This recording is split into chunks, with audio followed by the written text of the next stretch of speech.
और कहा मुसलमानों से कि तुम्हारी तादाद वहां ज्यादा होगी, गैर मुस्लिमों से कहा तुम्हारी तादाद यहाँ ज्यादा होगी। तादाद के नाम पर हिंदू मुसलमान लड़ गए। अंग्रेज तो लड़ा करके भाग गया, लेकिन अभी तक हिंदू मुसलमान उस लड़ाई में फंसे हुए।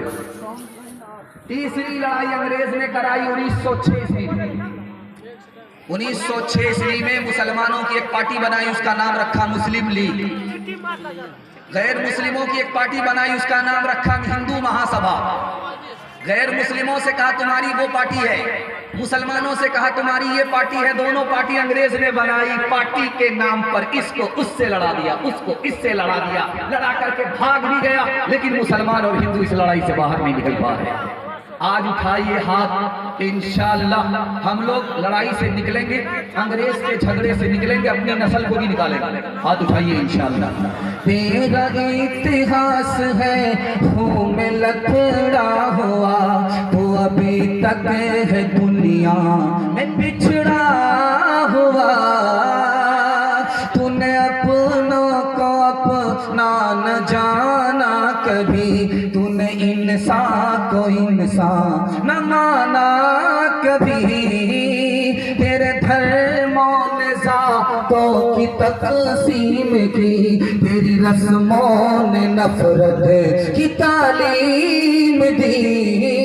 वहशतों का चलन तुझ में जारी रहा, कत्ल खो का जुनून तुझ पे तारी रहा। अपने अंदर जरा झांक मेरे वतन, अपने ऐबों को मत ढांप मेरे वतन। बड़ा खूबसूरत जलसा हिंदू मुसलमान भाईचारा के हवाले से सुनने के लिए आप लोग तैयार हैं? मंदिर मस्जिद के हवाले से हाथ उठाइए इंशाअल्लाह। बाजार रोज जाएंगे और मस्जिद कभी कभी, हाथ उठाइए इंशाअल्लाह। जोर का झटका जरा धीरे से लगा। आपकी बेदारी को टटोल रहा हूं कि आप पिंडाल में है या ससुराल में। ध्यान से सुनिएगा, जल्दी से निकल जाए। टीपू सुल्तान मुसलमान होकर के गैर मुस्लिमों को कितना मंदिर दिया है पता है? 156 मंदिर टीपू सुल्तान ने मुसलमान होकर के हिंदू भाइयों को दिया है। आपको सुन करके हैरत होगी। औरंगजेब बादशाह है हिंदुस्तान का, मुसलमान होकर के गैर मुस्लिमों को कितना मंदिर दे रहा, कितनी जागीर दे रहा है। इलाहाबाद हाई कोर्ट ने लिखा 1659 से लेकर के 1685 तक में औरंगजेब बादशाह ने मुसलमान होकर के गैर मुस्लिमों को 20 मंदिर दिया है। वो मंदिर आज भी बाकी है। तीसरा नमूना आपकी खिदमत पर रखने के लिए जा रहा हूं। मोहम्मद बिन कासिम सिंध का फातेह है, मुसलमान होकर के सरकारी खजाने में 3% रुपया रखता है गैर मुस्लिमों के लिए। गैर मुस्लिमों से कहता है कि 3% रुपया सरकारी खजाने से लो, और ये गैर मुस्लिमों को दे रहा है कि पुराने मंदिर की मरम्मत करो, नया मंदिर तामीर करो। बाबर बादशाह का आपने नाम सुना है। बाबर बादशाह जब अपने बेटे को हुमायूं को तख्त पर बैठा रहा था तो कहा, बेटा इस मुल्क में हुकूमत सिर्फ मुसलमान पर नहीं करनी है, गैर मुस्लिमों पर भी करनी है, लेकिन गैर मुस्लिमों पर तलवार चला करके हुकूमत नहीं कर सकते, अखलाक की तलवार चलानी पड़ेगी। बेटा मंदिर तोड़ने की बात तो दूर की है, मंदिर की तरफ कभी बुरी नजर भी मत उठाना, वरना हिंदुओं से दोस्ताना ताल्लुक नहीं रहेगा। गुजरात का नाम आपने सुना है। गुजरात में सोमनाथ मंदिर था, बड़ा मशहूर। उसी मंदिर के बराबर में एक मस्जिद थी, मस्जिद में ताला लगा हुआ था। मुरारजी भाई देसाई इस मुल्क के वजीर आजम थे, हाथ जोड़ करके मुसलमानों से कहा, मुसलमानों तुम्हारी मंदिर में ताला, तुम्हारी मस्जिद में ताला लगा हुआ है, मेरा दिल रो रहा है। एक इमाम दे दो, एक मुअज्जिन दे दो, एक इमाम दे दो, एक मुअज्जिन दे दो, तनख्वाह मैं अपनी जेब से दूंगा, तुम्हारी मस्जिद आबाद हो, मेरा दिल खुश हो जाएगा। गैर मुस्लिम नेता मुरारजी भाई देसाई, इस मुल्क का सेकुलर नेता, कहता है कि जहां मंदिर आबाद है वहां अल्लाह का घर मस्जिद भी आबाद है।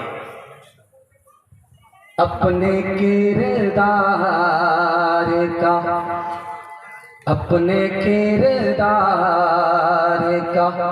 पहले तू तो गाजी बन जा, जीत ना पाए कोई ऐसी तू बाजी बन जा, जीत ना पाए।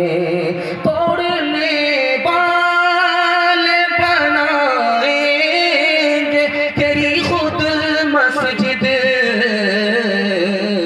शर्त बस ये है कि तू पहले नमाजी बन जा, शर्त बस ये है कि। हाथ उठाइए, वादा कीजिए।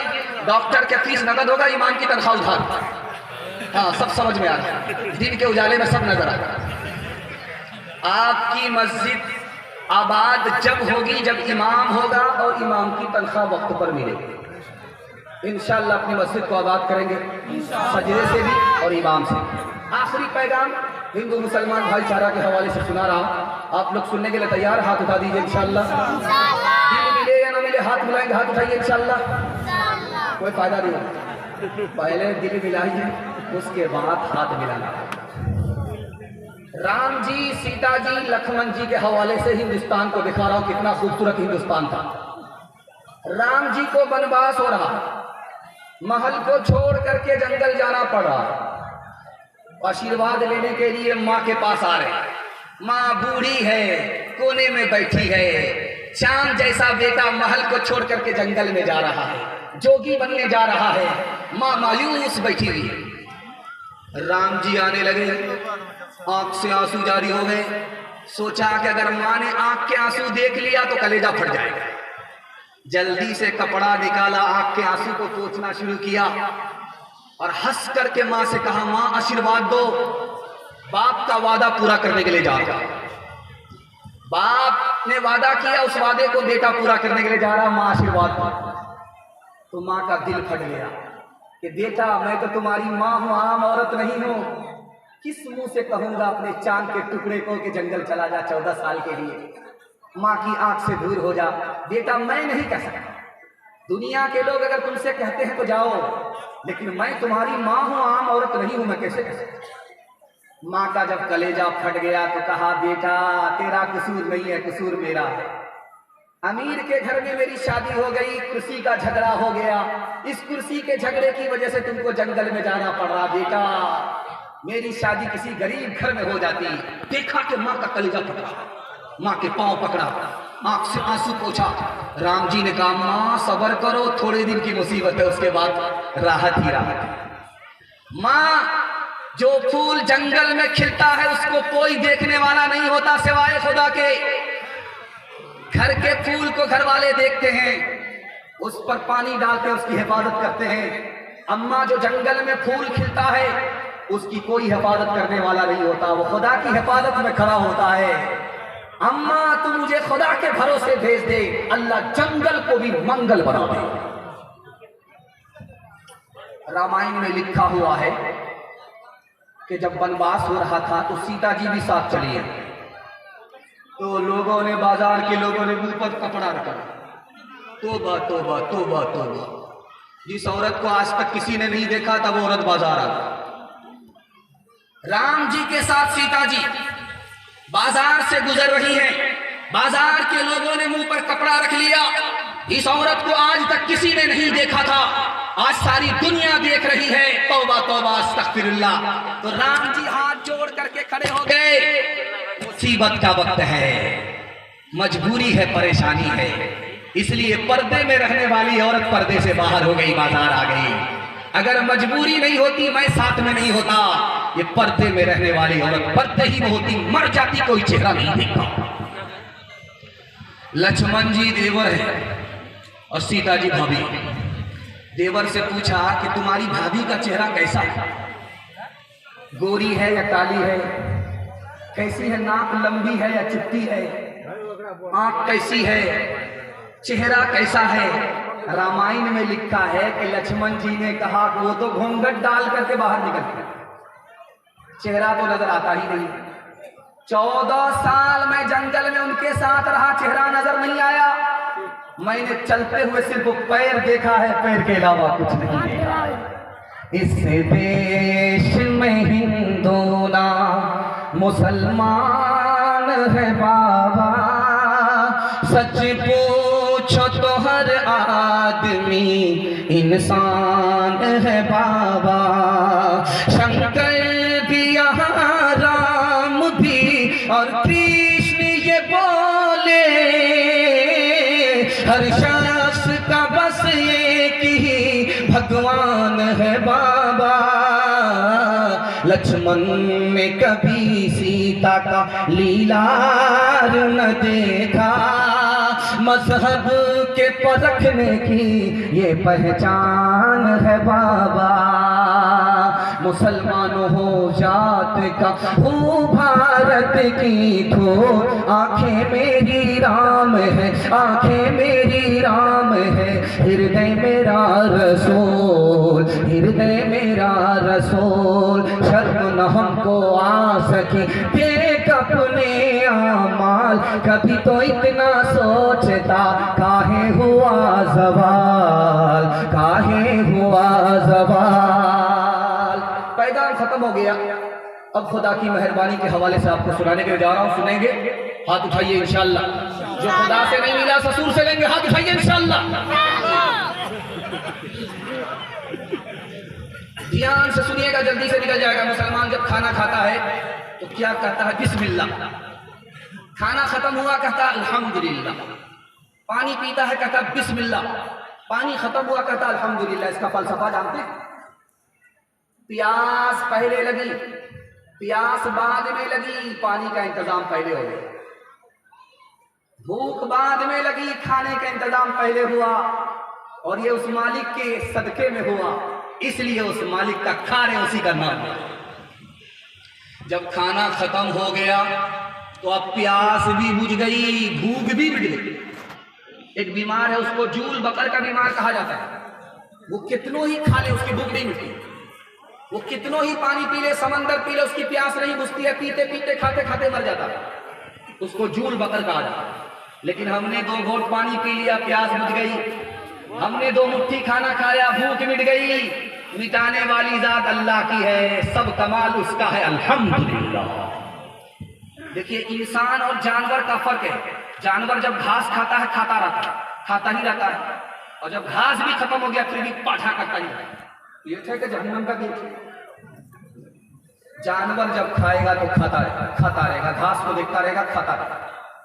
लेकिन जब इंसान खाता है तो खाने को नहीं देखता, खिलाने वाले खुदा की तरफ ध्यान देता। ये इंसान और जानवर का फर्क है। अच्छा, जानते हैं आपको खाना मिला, 6 एहसान मालिक ने किया। खाना बाद में आया, पहले भूख बढ़ाई अल्लाह ने, पहला एहसान। खाना मिल गया, दूसरा एहसान। अब खाना खा रहे हैं, मजा आ रहा है, तीसरा एहसान। और खाना इज्जत से मिला, जूतों के ठोकरों में नहीं मिला, चौथा एहसान। और वो खा रहे हैं जिसको डॉक्टर ने मना नहीं किया, 5वां एहसान। परदेश में नहीं, घर में बीवी बाल बच्चे के साथ खा रहे हैं, ये आखिरी एहसान। इसलिए जिसका खाएंगे उसी का गीत गाएंगे। हाथ उठाइए इंशाअल्लाह। जनाजा ज्यादा पढ़ेंगे, जिंदगी नमाज कब पढ़ेंगे? हाथ उठाइए इंशाअल्लाह। तैयार रहिए, हम तैयार ही हैं इमामत करने के लिए। खेतियाँ सरसब्ज हैं तेरी ग़िज़ा के वास्ते, चांद सूरज और सितारे हैं ज़िया के वास्ते। बहरो पर शम्सो कमर मावो शुमा के वास्ते, बहरो पर शम्सो कमर मावो शुमा के वास्ते। बहरो वो शुमा के वास्ते, ये जहां तेरे लिए है, तू खुदा के वास्ते। ये जहां तेरे लिए है, तू खुदा के वास्ते। आखिरी दोहा हिंदू मुसलमान दोनों सुन रहे जलसा, किसके हवाले से सुना रहा? दोनों के मतलब की बात है। अल्लाह दोनों को भाई भाई बनकर और पड़ोसी बनकर और पार्टनर बनकर जिंदगी गुजारने की तौफीक अता फरमाए। हट्ठा कट्ठा उल्लू का पट्टा, भीख का कटोरा लेकर देखा था, अल्लाह के नाम पर दे दो, अल्लाह के नाम पर। एक आदमी बोला कि भीख मांग रहे हो या फुटबॉल खेल रहे हो? बोला कि इसमें कौन सी शर्म की बात है, मेरा बाप नेशनल फकीर, मेरा दादा इंटरनेशनल फकीर, खानदानी पेशा है। एक भीख देने वाला जब आया तो सर गाड़ करके भीख दे रहा है, सर गाड़ करके भीख देने लगा। वो आदमी मारे शर्क में पानी पानी हो गया, यार ये कितना शरीफ आदमी है, भीख भी दे रहा, सर झुका रहा, और एक मैं बेशरम हूं, भीख भी मांग रहा हूं, सर भी उठा रहा। उसने हाथ पकड़ करके उससे पूछा कि मेरे भाई साहब वजह बता दो, तुम सर झुका करके भीख क्यों दे रहे हो? अल्लाह की ऐसी अजमत हमारे दिल में अल्लाह पैदा करता है। उसने कितनी बड़ी बात कही है, मैं आपके सामने रखने के लिए जा रहा हूं। उसने कहा देखो भाई, तुम्हें तो भीख के लिए कटोरा अल्लाह ने बाद में दिया और खड़ा किया, तुम्हारे लिए अल्लाह ने मेरी जेब में पहले पैसा दे दिया। मेरा रास्ता किसी और तरफ निकल रहा था, मुझे अल्लाह ने इधर भेज दिया। उसी का दिया हुआ पैसा, उसी की तौफीक से मैं तुमको दे रहा हूं। काम तो उसने बनाया, मुफ्त में मेरा नाम हो रहा था, इसलिए सर गाड़ करके मैं तुम्हें भी रहा था।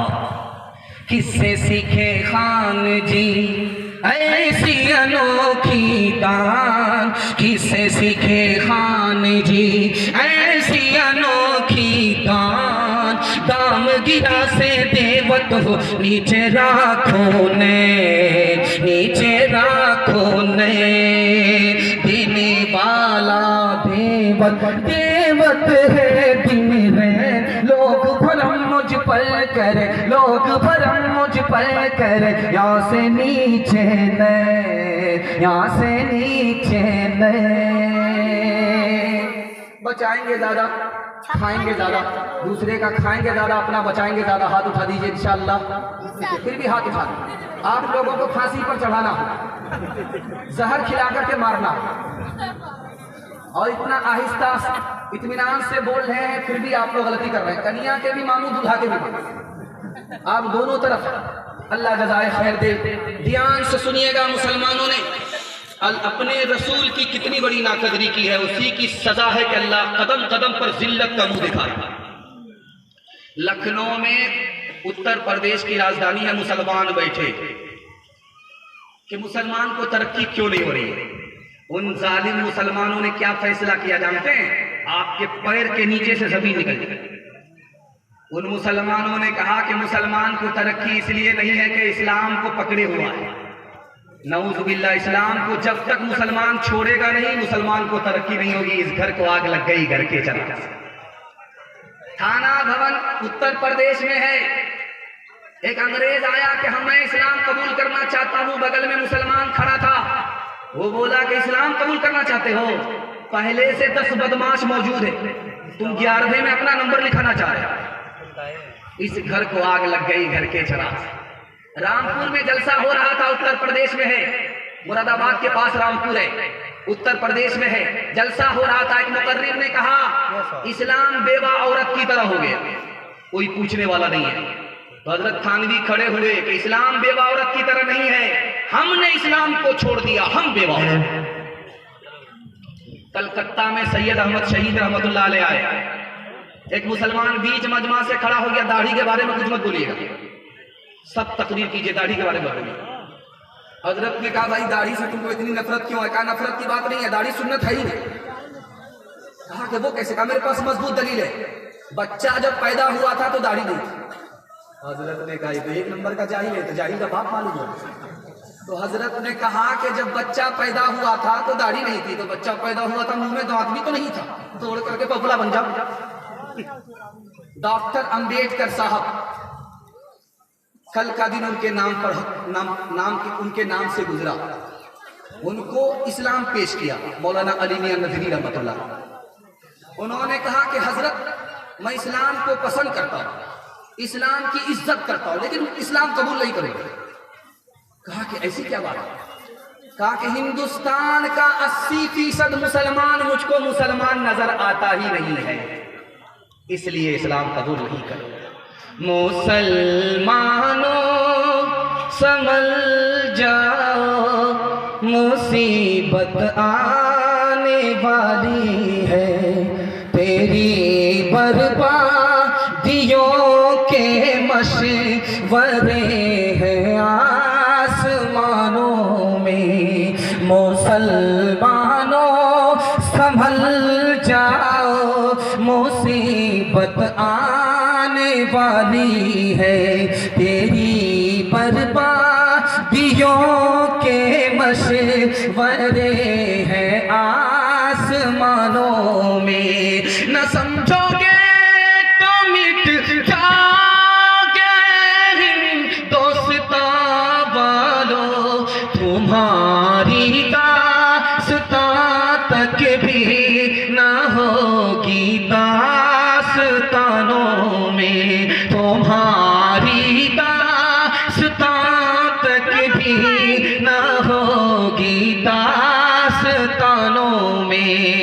गैरों के जैसी है सूरत तुम्हारी, तुम हो मुसलमान नरियों के नारी, खतरे में है तेरे मजहब की शान, हरे मुसलमान, हरे मुसलमान। फिल्मी चलम से तुम्हें दोस्ती है, कौले मोहम्मद से क्यों दुश्मनी है, कासिर खुदा का है ये इम्तिहान, हरे मुसलमान, हरे मुसलमान। हाथ उठाइए, वादा कीजिए, बीवी से पूछ करके दाढ़ी रखेंगे इंशाल्लाह। खैर, ये देखिए था बड़ा मुश्किल काम। चौथा पैगाम आपकी खिदमत में आ रहा, ध्यान से इसको सुनिएगा, जल्दी से निकल जाएगा।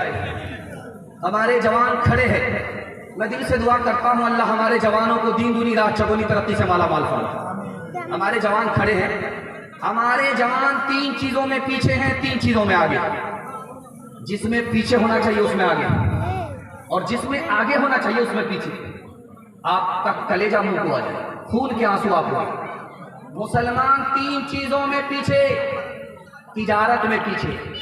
100 मुसलमान में 5 मुसलमान तिजारत करता है, 95 गोल। मुसलमान नौकरी में पीछे, 100 में सिर्फ 2 मुसलमान नौकरी करता, 98 गोल।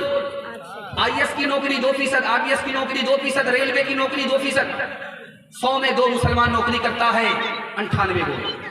और आपको इससे भी बड़ी हैरत होगी, अक़वाम मुत्तहिदा ने 1984 में कहा पूरी दुनिया में 150 करोड़ लोग जाहिल हैं, और सबसे बड़ा जाहिल मुल्क हिंदुस्तान है। बोला हिंदू और मुसलमान में जाहिल कौन, तो लिखा कि हिंदू से ज्यादा मुसलमान जाहिल। 62% मर्द जाहिल, 72% औरत जाहिल। और मुसलमान हमारा आगे किसमें, जवान हमारा किसमें आगे, 3 चीजों में। जिना करने में सबसे आगे, जिसमें पीछे होना चाहिए। शराब पीने में सबसे आगे, जिसमें पीछे होना चाहिए। मोबाइल में, फिल्मबाजी में, इश्कबाजी में सबसे आगे, जिसमें पीछे होना चाहिए। 3 चीजों में आगे, 3 चीजों में पीछे। अफसोस की बात, जिसमें आगे होना था उसमें पीछे, जिसमें पीछे होना था उसमें। आपको एक बात सुनाने के लिए जा रहा हूं, बहुत ध्यान से इसको सुनिएगा। रात में किसी वक्त में टॉर्च लेकर के आप खड़े हो जाइए रात में, और टॉर्च मारिए, जमीन पर, दीवार पर मारिए, तो आपको कोई चीज नजर नहीं आएगी सिवाय चूंटी के। और वो चूंटी एक जगह सो नहीं रही है, जाग रही है, चलती है। कहां से आ रही है, कहां जा रही है, जानते हैं इसका क्या मतलब हुआ? रात में किसी वक्त में दीवार पर मारिए, जमीन पर मारिए, टॉर्च मारिए, कोई चीज चलती हुई नजर नहीं आएगी, सिर्फ एक चीज होगी, वो चूंटी है। कहीं से आ रही है, कहीं जा रही है, जाग रही है, सो नहीं रही है। सुलेमान अलैहिस्सलाम ने जवानों से कहा है, ओ जवानों, मोबाइल में वक्त बर्बाद करने वालों, क्रिकेट में वक्त बर्बाद करने वालों, और लूडो में वक्त बर्बाद करने वालों,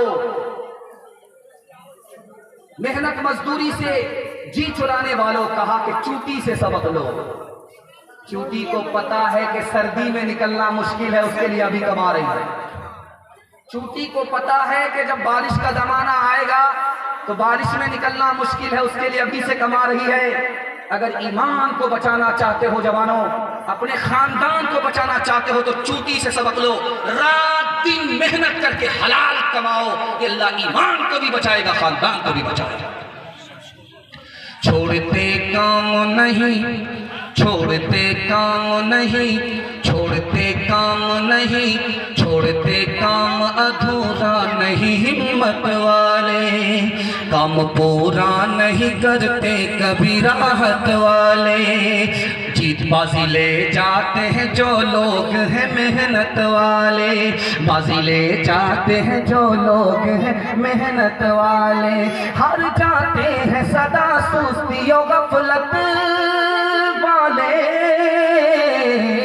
पहले तुम काम करो बाद में आराम करो, पहले तुम काम करो बाद में आराम करो। जिसको हर वक्त, जिसको आराम से हर वक्त सरोकार रहे, फिक्रे आराम में जो काम से बेजार रहे, फिक्रे आराम में जो काम से बेजार रहे, फिक्रे आराम में जो काम से बेजार रहे। क्या ताज्जुब है कि वो मुफलिसो नादार रहे, काहिलो खस्ता दरमांदा लाचार रहे। पहले तुम काम करो बाद में आराम करो। हमारा जवान हाथ उठा दे कि इंशाअल्लाह आज से दारू से तौबा करेंगे। हाथ उठा दीजिए इंशाअल्लाह। कोई पिलाए तो छोड़ेंगे नहीं, हाथ उठाइए इंशाअल्लाह। जरा ध्यान से सुनिएगा, जल्दी से निकल जाए।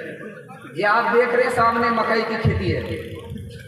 इस मकई में जब चिल्लू लगता है, कीड़ा लगता है, तो भारी से भारी खतरनाक से खतरनाक जहर को घोल करके पानी में स्प्रे किया जाता है।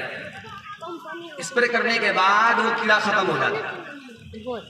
उसी स्प्रे मशीन में 99 बूंद आप पानी की डालिए, सिर्फ 1 बूंद आप शराब की डालिए। तजर्बा करना, 1 बूंद शराब, 99 बूंद पानी घोल करके 10 दिन आप फूल पर स्प्रे कीजिए, वो फूल मुरझा जाए।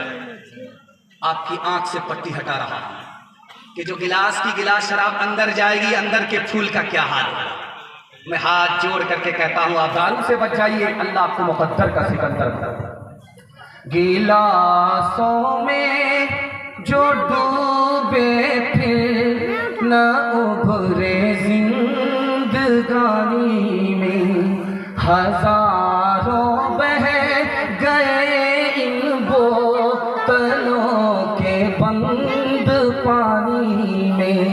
न कर बर्बाद अपनी जिंदगी बोतल के दीवाने, वो काटेगा बुढ़ापे में जो बोता है जवानी में। ये दारू का प्याला मौत का कड़वा प्याला है, नीला है जहर शरबत में, छुपी है आग पानी में। नीला है जहर शरबत में, छुपी है आग पानी में। पैगाम खत्म हो गया। औरतों के हवाले से 3 पैगाम सुनने के लिए आप लोग तैयार हैं? हाथ उठा दीजिए इंशाअल्लाह। औरत को सर पर बिठाएंगे, हाथ उठाइए इंशाअल्लाह। पहली फुर्सत में हुकूमत चली जाए, ये गलती कभी मत कीजिएगा। ध्यान से सुनिएगा, जल्दी से निकल